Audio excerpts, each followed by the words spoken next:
I also realized from my work doing lead gen companies that helping people remember your content helps them remember you and your brand. So I created the Brain Bump app to help the users remember all the things they read in my book or learn from podcasts like this and other sources, but also to help build that brand retention and trust to help the businesses engage their audience and convert more sales. Welcome to Business Ninjas, brought to you by WriteForMe, where you'll hear from business leaders who are out there growing their business and slaying it every day. Learn from the masters. Let's get started.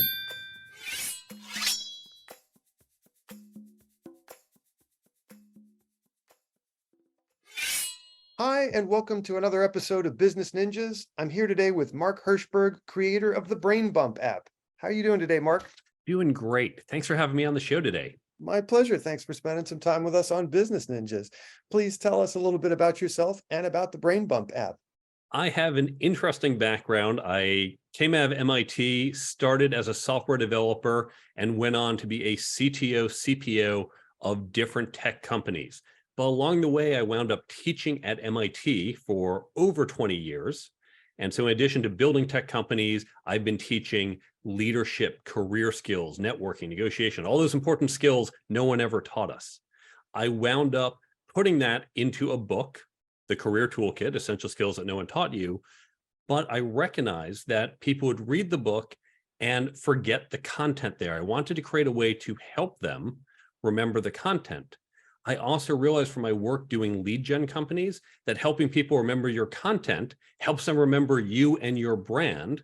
So I created the Brain Bump app to help the users remember all the things they read in my book or learn from podcasts like this and other sources, but also to help build that brand retention and trust to help the businesses engage their audience and convert more sales. I love that. Frankly, across the board on just about every educational path, we teach techniques, we teach knowledge, information, as if there's some linear path to going out there and doing it. We don't actually teach people, for the most part, how to go about implementing these techniques and pieces of information. So I applaud you that both at MIT and here with the Brain Bump app, you're helping people actually apply knowledge and retain it and use it in a meaningful way. One of the real challenges, if I may, is that where we read information isn't where we need information. Right now, your audience is listening. I'm sure they've heard lots of your shows and there's been lots of great tips, but they don't instantly say, show's over, now I'm going to execute that. In fact, many people we know listen to this at the gym while driving to work.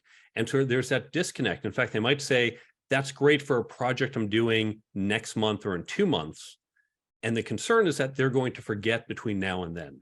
So I wanted to create a tool that will help them retain it so they can get the information when and where they need it. And tell us a little bit the details. How does Brain Bump app work? What's the process? Brain Bump, which is a completely free app on Android and iPhone, it takes the content from books, blogs, classes, podcasts, and talks, really any source, and then puts it into a flashcard-like format. Now, there's other flashcard apps out there, and if you need to study for the SATs, go get one of those. That's what they're optimized for. What we are optimized for is we recognize most adults, we don't have a test to study for. We're not going to say, I'm going to open the flashcard app every day and go and invest that time. We're busy. We have other things. So it takes the key ideas from these sources. Imagine what you might highlight in a book, for example, and all that is given to you ahead of time. You don't even have to create them. It's there for you to download into the app. Then you can use it one of two ways, either a just-in-time access. So for example, in my book, there's a chapter on networking, something many of us could use some help with. You might read the book and then you forget those tips. So imagine 2 months later, you're walking into a conference, say, what are those tips? I wish I had them with me. Pull out the app, open it, and because everything is tagged by topic, think like hashtags, you say, give me all those networking tag tips from my book, your podcast, from wherever. Go, great, here it is. Flip through it 2 minutes before you walk in the room, and you've got the information when and where you need it. The other mode, that's a flashcard-like mode. But again, who wants to open an app? You might have that exact need at the conference, but the rest of the time you're not doing it. So imagine you listen to a show like this and you say, well, this is great. It's really helping me think through marketing, for example, but you don't know when and where you'll need it. So imagine if you got like a daily affirmation with one of the ideas you heard on a show like this. Each day you set the time. We don't send you things you didn't ask for. I hate getting all that spam. We do a push notification on your phone. Again, one you set and requested at a time you want. And you say, you know what, every day at 9 a.m. as I walk in the office, I want one of those marketing tips. And that's just going to help me remember and stay top of mind. You don't even have to open the app because, again, we're busy people. We don't have time to open apps. You see it, you read it, 2 seconds later, you swipe it away, you're done. But that repetition helps you retain it. At the same time, all these tips, whether you see it in the flashcard or you get that little pop-up on the phone, it comes with the source, the company, the brand it was from.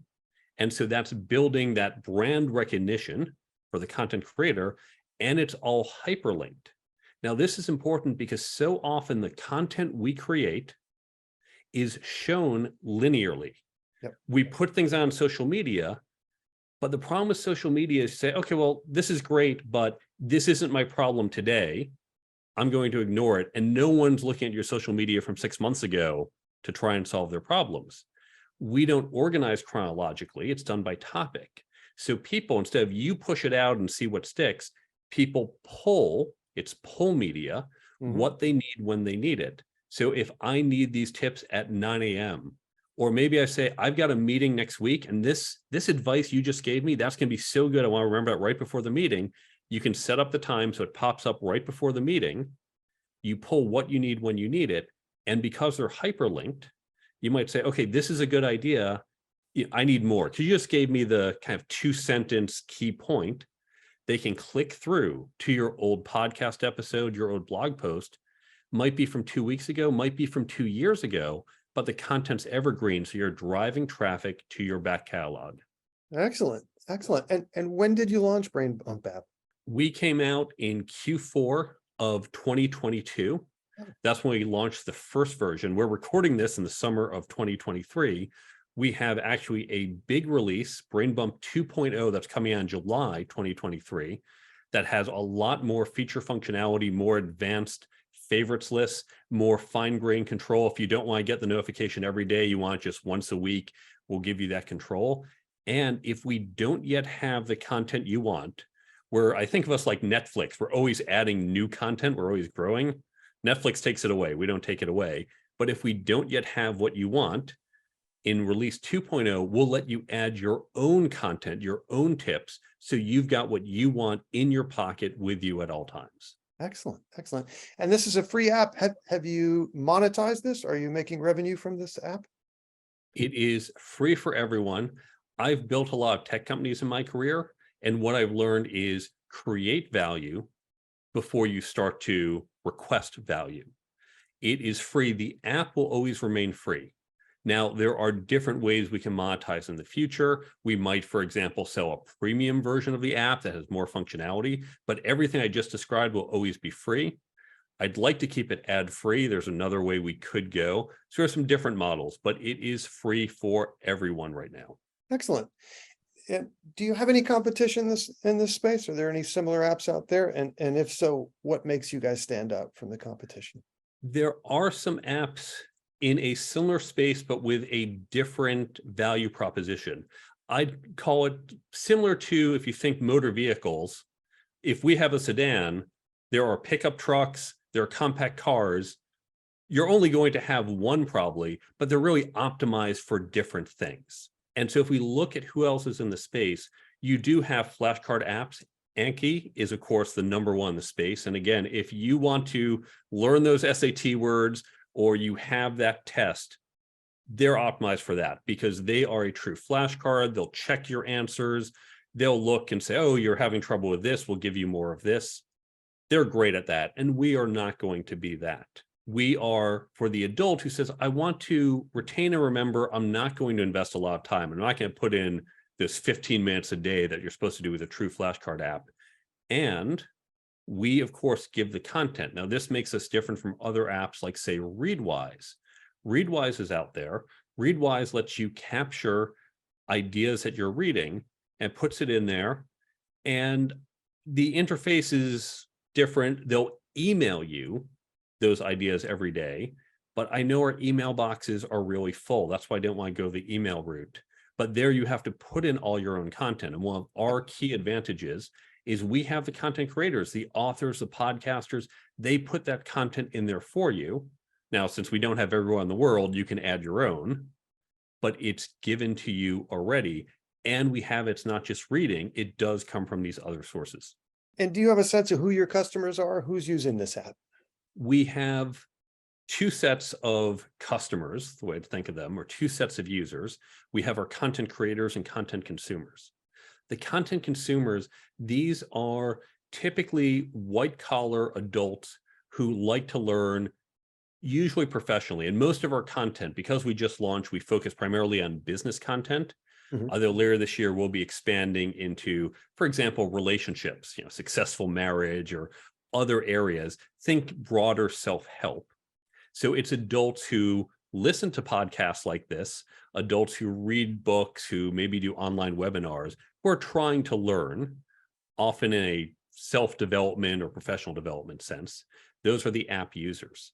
The content creators are a lot of people who are, I'd call them generally small business owners. They might be solopreneurs, they're coaches, consultants, or authors, or podcasters. They might even have some small business. For example, a small marketing company, maybe a company of themselves, maybe it's 20, 40 people, but they put out content. They know that to attract clients, they do a lot of lead generation and content marketing, and they want their content to be sticky. They know their content has value in of itself, and they want to make that content stickier. And so they come and effectively repurpose their content on our platform. Well, speaking of content, tell me what role it has played in the growth of Brain Bump app. How are you getting your story out there? It has been all content, because even though we have thousands of users, and again, we only launched a few months ago, even though we have thousands of users, I have not spent a penny on direct advertising. It has been generating content. Some of that has been blog posts. A lot of it has been going on wonderful podcasts like this one, where you have fantastic audiences who want to learn, who want to improve. And so I really believe, from my years as a CTO of different lead generation companies, content marketing is one of the best ways to do it. Because when you're just selling, I get so many cold emails, people saying, hey, I want to talk to you, I want to sell you. And they're saying, this is my need. My need doesn't want to close a sale, and you're just the guy to help me do it. And that's not value to me. But when people lead with content, hey, here are some tools to help you. Here's some advice. Here's my analysis, the state of our industry. It's yours, take it. By the way, if you want to go deeper, if you need help with this, then we can talk. Now you're not showing up saying, give me what I want. You're saying, let me offer you something.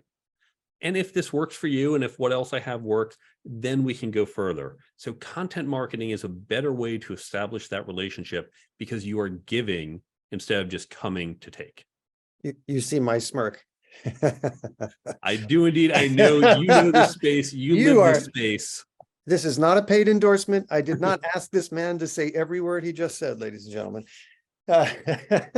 Give us a little greater sneak peek at some of the new features that are coming out in 2.0 here in July. We have so many great features. As I mentioned, the biggest one is that if you are an app user and we don't yet have the content you love, that's okay. You can go and add in, hey, here are the tips, here's the advice I want to put in, whether it's stuff you've recorded on your own. We'll be able to import your Kindle highlights. So if you've been reading Kindle books and have highlights, great, we'll put it in there so you can now have access to it in your pocket. Yes, you have that sheet, you've got your Kindle highlights, but scanning through that is not as easy as when they're tagged or when they get automatically surfaced to you the way Brain Bump does. I mentioned we're going to have finer grain control on that push notification. And again, we never send notifications you don't want, because who wants to get that spam of all these pop-ups? So today you can set the time you want to receive it, but we'll let you get more frequency. Do you just want it only weekdays and not weekends, because it's a business tip, or maybe only weekends, or maybe once a week? We'll give you that control. More favorites. Right now we have a single favorites list. but you might have your networking favorite tips, which is different from your leadership favorite tips. So you'll be able to control that. And we're making improvements. One of my favorite features, we have this awesome social share. We know people love sharing quotes, right? Here's a good quote from an article. I'm going to post on my social media. Now, often people just post by copying the quote and putting it up there. And if you're lucky as the author of that quote, maybe they list your name. Now, we have a great tool that all of our little flashcards, all of them are instantly shareable on social media. And we've got a tool, it's kind of like a built-in Canva, where you can format, you can change the color, you can change the font size, you can change the layout. It always comes with your brand. It always comes with the book cover, the podcast cover art, whatever it is. So your brand is always there when it gets shared, which is great for that content creator. But now in the next version, if the content creator gives us their social media handles, and we have that on the platform, when it gets shared, it's going to automatically tag the content creator. So if someone shares a quote from this podcast, I'm sure many people share your quotes, you don't always know about it. And these are your fans. They're talking about your work, but they don't know about it. So now, by default, they can turn it off if someone really wants to stay anonymous. But by default, when they share a quote from your show, you get tagged and you can now engage with your fans who are excited about what you have to say. That's excellent. I love the whole idea. I love the premise and the way you've executed it. Nicely done. All right. Look a year down the road. What are some things you'd like to be celebrating personally and professionally? I would love to see our app grow 10x, even 100x, both in terms of the amount of content we have and the number of users, and just see more people benefit from it. And again, we're not charging anyone. I want to see this help people. Now, eventually, I'll probably have to find some way that I'm not just paying for all the costs completely out of pocket, but it really is first and foremost about helping people. My background, by the way, I build tech startups and I have other tech startups. That's my long-term business. This isn't, here's how I'm going to retire on a beach somewhere. This is about helping people. So that's the goal. Nicely done, sir. Please tell everyone what your URL is, where they can find the Brain Bump app, and what social media outlets you're using these days as well. If you go to brainbumpapp.com, now it's Brain Bump, it's like a little nudge for your noggin, brainbumpapp.com. On that website, you can follow links that will take you to the Apple and Android stores where you can download the free app. There's a 90-second explainer video. It's going to walk you through what's on the app. And again, in July of 2023, there's going to be a lot more functionality coming out. So it depends when you hear this. And there's also instructions, other information. And if you're interested in getting your content from your book, blog, podcast, class, or talk onto our app, there's a form at the bottom. Just fill it out, takes 30 seconds. Just tell us who you are. We'll be in touch about getting your content on the app. It is quick and easy to do so. Nicely done, sir. Mark Herschberg of the Brain Bump app, thank you for spending some time with us here on Business Ninjas today. I wish you and yours and your app all the best in the future, because you're helping people thrive and use their brains in an efficient manner, which is a good thing in these days of spam. Thanks for having me on the show. My pleasure.